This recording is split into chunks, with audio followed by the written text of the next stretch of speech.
जीवन विज्ञान महानगरपालिकाको संयोजक र विशेष गरेर 4 दिन उद्घोषण तथा भाषण कला म सहभागी बन्दै यो कार्यक्रमको समापनको उद्घोषण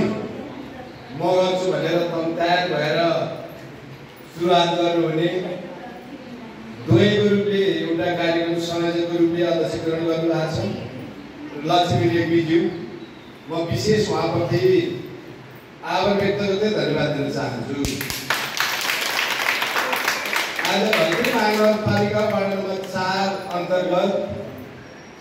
राम मन्दिर टोल विकास संस्था अन्तर्गतका दिदीबहिनी र दाजुभाइहरूलाई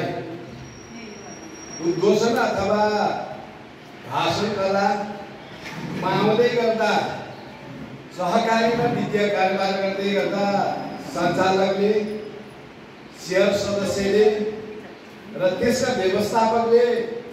गर्नुपर्ने क्रियाकलाप र दायित्व र जिम्मेवारीको बारेमा पनि व्याख्या र त्यसका ऐन कानुन नीति नियमका बारेमा वित्तीय अनुशासनको बारेमा बचतको बारेमा सहकारीको बारेमा सहकारी एउटा महत्त्वपूर्ण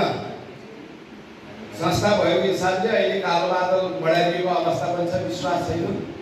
तापनि तपाईहरू जस्ता हामी जस्ताले खोलेको सहकारीको त्यो अवस्था छैन, अहिले धेरै कुरा आयो होला भन्ने हिसाबले यस 4 दिने समापन कार्यक्रमका अध्यक्षीकरण गर्नुहुने जीवन विज्ञान महानगरपालिका स्तरका संयोजक उद्धव बरियालज्यू, विशिष्ट अतिथि